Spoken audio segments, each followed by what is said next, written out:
Now, July is being marked as a Mental Health Awareness Month by the South African Depression and Anxiety Group, with the aim of not only educating the public about mental health awareness, but also reducing the stigma and discrimination against those who live with mental illness.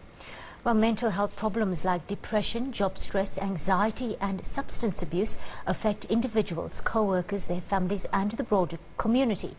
In addition, this has a direct impact on workplaces through increased absenteeism and reduced productivity.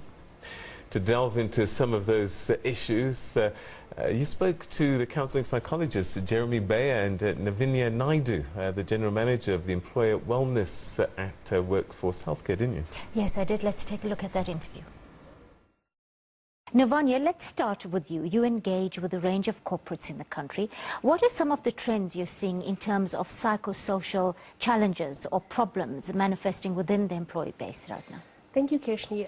A lot of the issues that we find around psychosocial we find that a lot of people call in with relationship issues, but what we find is that what drives these relationship issues are a number of other concerns, mostly which includes debt, so a lot of financial problems, and then what you have is you've got partner and spouse fighting because they aren't making ends meet at the end of the month. We also have a lot of issues around legal as well, so a lot of people calling in because they cannot afford the maintenance orders, for example, that they actually have in South Africa. What we have found recently as well is that the issues around mental health has increased tremendously as well.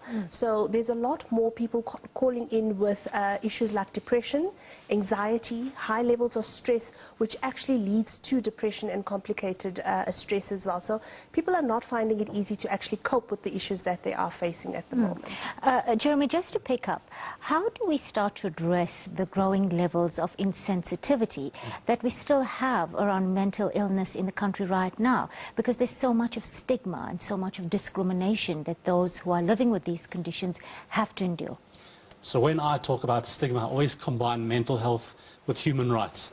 So 85% of clients who I've seen in my career have been victims of gender-based violence. Imagine stigmatizing someone who's been raped and now that person chooses to come to therapy. Imagine stigmatizing her. So the way I guess, sell it or talk about it is to align it with your rights. Because when you stigmatize someone, you're trampling on their dignity and you're trampling on their human rights. Because in this country, people have had their dignity trampled on for centuries because of their race, gender, albinism, mental illness, all those types of things. So I don't just send the message that treating yourself will help your wellness both physically and mentally, but it is in your rights just to stand up for what you believe in, and if someone stigmatizes it against you, you can stand up against it. That's the combination. Yeah, so how do you suggest, Jeremy, that we start to make the issue of mental illness somehow more palatable even, so that we can ventilate these issues and more people will be able to become more willing to come forward and seek the help they actually need? Well, the way, as I said earlier, it's selling it to a point where you deserve to feel that you deserve to feel treated properly, that it is your right to be treated as such.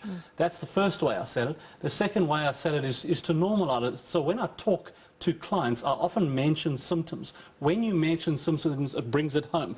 So for example, symptoms such as chest pains, neck tension, back pain, gastrointestinal problems, social withdrawal. The moment I mention those issues, it's suddenly, okay, you know what, I'm actually going through these problems. And so by doing that, I'm normalizing it, and it's, okay, this mental health thing is not such a mystical thing. It is actually something I can relate to. And also, when you link the physical and mental side, in other words, when you tell someone you might have physical problems but induced by stress, suddenly you realize, oh, actually, this is something I've got to take seriously, as opposed to stigmatizing it. Nevania, I just want to bring you in there. There's a new dynamic emerging in our workforce where we see young graduates of color feeling increasingly frustrated with the lack of recognition at work. Then, like you've mentioned, there's the financial stress because a lot of our graduates already enter the workplace with financial burden in terms of the fact that they've got to repay now a big student loan they're sitting with. If they want to buy a property, now they've got a house bond to see to, and then they've got to acclimatize to life in the city, as well as take care of extended family back home. How do you see these stresses manifesting in our workplaces in SA right now? So the main thing that you would pick up is there's a lot of absenteeism in the workplace, and this is even particularly so at the end of the month. So we find that a lot of the time during payday, we find that people are absent from work because they are either hiding away from the loan sharks or they're just hiding away from the phone calls. You also find a lot of presenteeism where people are actually quite distracted in the workplace. So even though they're at work, you'll find that they're busy looking for loans, for example, or they, they're not focused on the job, which in a safety critical environment at times could also lead to accidents in the workplace. And ultimately, at the end of the day, productivity is affected. So for our organizations, you find that their bottom line, productivity-wise, is that their people, because of the absenteeism and presenteeism, they're not actually making the numbers that they should be. Jeremy, what are some of the factors that can worsen or trigger a mental health issue at the workplace? Could it be workplace? Could it workload rather excessive or too light, a lack of recognition?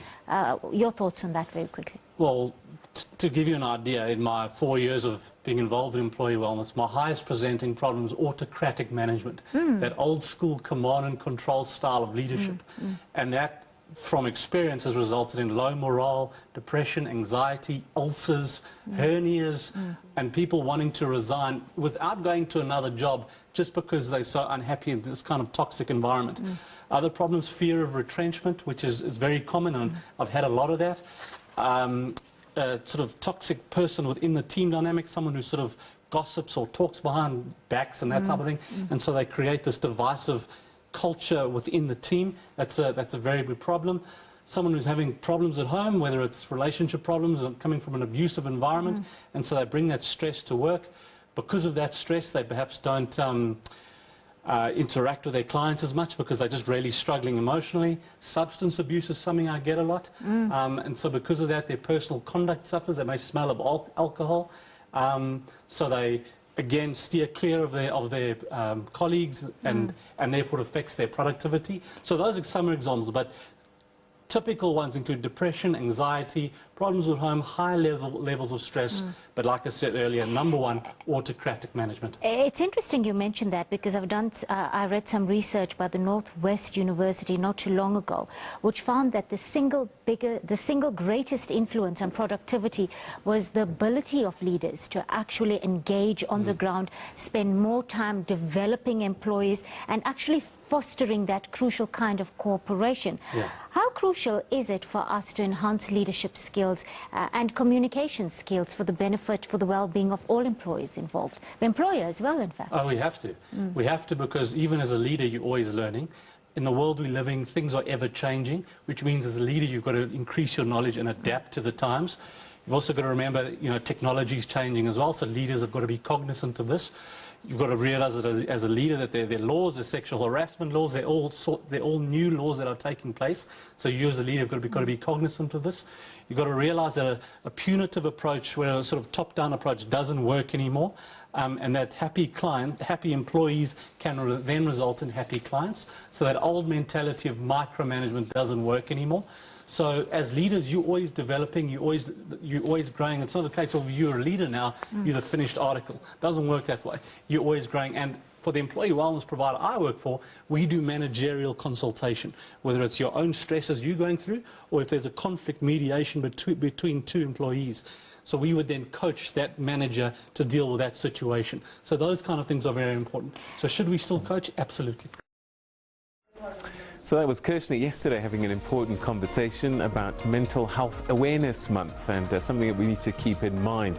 Well, that's how we come to the end of your story today, and we'll see you again tomorrow at the same time. But have a good evening. Don't forget, Full View is up next, and weather and everything else. Bye, everyone.